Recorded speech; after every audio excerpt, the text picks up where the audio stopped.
जय श्रीमन नारायण। नमस्कार दोस्तों, आज मैं आप लोगों को वट सावित्री व्रत की पौराणिक कथा सुनाने जा रही हूँ। भद्र देश के एक राजा थे जिनका नाम अश्वपति था। भद्र देश के राजा अश्वपति की कोई संतान न थी। उन्होंने संतान की प्राप्ति के लिए मंत्रोच्चारण के साथ प्रतिदिन 1,00,000 आहुतियाँ दी। 18 वर्षों तक यह क्रम जारी रहा। इसके बाद सावित्री देवी ने प्रकट होकर वर दिया कि राजन, तुझे एक तेजस्वी कन्या पैदा होगी। सावित्री देवी की कृपा से जन्म लेने के कारण से कन्या का नाम सावित्री रखा गया। कन्या बड़ी होकर बेहद रूपवान हुई। योग्य वर न मिलने की वजह से सावित्री के पिता दुखी थे। उन्होंने कन्या को स्वयं वर तलाशने भेजा। सावित्री तपोवन में भटकने लगी। वहां साल्व देश के राजा द्युमत सेन रहते थे। क्योंकि उनका राज्य किसी ने छीन लिया था, उनके पुत्र सत्यवान को देखकर सावित्री ने पति के रूप में उनका वरण किया। ऋषि राज नारद को जब यह बात पता चली तो वह राजा अश्वपति के पास पहुंचे और कहा कि हे राजन, यह क्या कर रहे हैं आप? सत्यवान गुणवान है, धर्मात्मा है और बलवान भी है, पर उसकी आयु बहुत छोटी है। वह अल्पायु है। 1 वर्ष के बाद ही उसकी मृत्यु हो जाएगी। ऋषि राज नारद की बात सुनकर राजा अश्वपति घोर चिंता में डूब गए। सावित्री ने उनसे कारण पूछा तो राजा कहने लगे, पुत्री, तुमने जिस राजकुमार को अपने वर के रूप में चुना है वह अल्पायु है। तुम्हें किसी और को अपना जीवन साथी बनाना चाहिए। इस पर सावित्री ने कहा कि पिताजी, आर्य कन्याएं अपने पति का एक बार ही वरण करती हैं।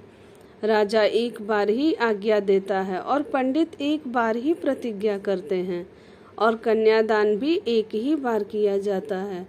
सावित्री हठ करने लगी और बोली, मैं सत्यवान से ही विवाह करूंगी। राजा अश्वपति ने सावित्री का विवाह सत्यवान से कर दिया। सावित्री अपने ससुराल पहुंचते ही सास ससुर की सेवा करने लगी। समय बीतता चला गया।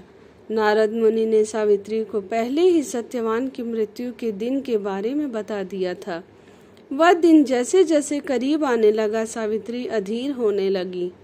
उन्होंने 3 दिन पहले से ही उपवास शुरू कर दिया। नारद मुनि द्वारा कथित निश्चित तिथि पर पितरों का पूजन किया। हर दिन की तरह सत्यवान उस दिन भी लकड़ी काटने जंगल चले गए। साथ में सावित्री भी गई। जंगल में पहुंचकर सत्यवान लकड़ी काटने के लिए एक पेड़ पर चढ़ गए। तभी उसके सिर में तेज दर्द होने लगा। दर्द से व्याकुल सत्यवान पेड़ से नीचे उतर गए। सावित्री अपना भविष्य समझ गई। सत्यवान के सिर को गोद में रखकर सावित्री सत्यवान का सिर सहलाने लगी। तभी वहां यमराज आते दिखे। यमराज अपने साथ सत्यवान को ले जाने लगे। सावित्री भी उनके पीछे पीछे चल पड़ी।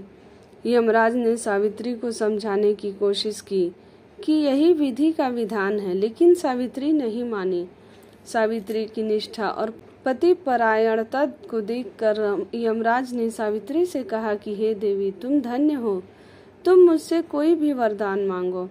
सावित्री ने कहा कि मेरे सास ससुर वनवासी और अंधे हैं, उन्हें आप दिव्य ज्योति प्रदान करें। यमराज ने कहा, ऐसा ही होगा, जाओ अब लौट जाओ।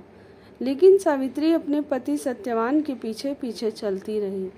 यमराज ने कहा, देवी तुम वापस जाओ। सावित्री ने कहा, भगवान, मुझे अपने पति के पीछे पीछे चलने में कोई परेशानी नहीं है। पति के पीछे चलना मेरा कर्तव्य है। यह सुनकर उन्होंने फिर से उसे एक और वर मांगने के लिए कहा।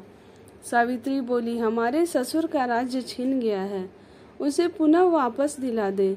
यमराज ने सावित्री को यह वरदान भी दे दिया और कहा, अब तुम लौट जाओ। लेकिन सावित्री पीछे पीछे चलती रही। यमराज ने सावित्री को तीसरा वरदान मांगने को कहा। इस पर सावित्री ने 100 संतानों और सौभाग्य का वरदान मांगा। यमराज ने इसका वरदान भी सावित्री को दे दिया। सावित्री ने यमराज से कहा कि प्रभु, मैं एक पतिव्रता पत्नी हूँ और आपने मुझे पुत्रवती होने का आशीर्वाद दिया है। यह सुनकर यमराज को सत्यवान के प्राण छोड़ने पड़े।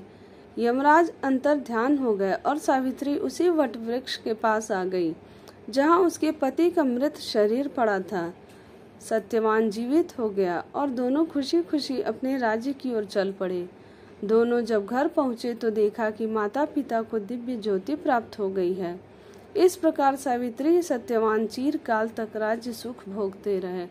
अतः पतिव्रता सावित्री के अनुरूप ही प्रथम अपनी सास ससुर का उचित पूजन करने के साथ ही अन्य विधियों को प्रारंभ करें। वट सावित्री व्रत करने और इस कथा को सुनने से उपवासक के वैवाहिक जीवन या जीवन साथी की आयु पर किसी प्रकार का संकट आया भी हो तो वो टल जाता है। बोलो जय श्रीमन नारायण। अगर आपको मेरी यह कथा अच्छी लगी हो तो मेरे चैनल को लाइक करें, सब्सक्राइब करें, शेयर करें और कमेंट में जय श्रीमन नारायण जरूर लिखें।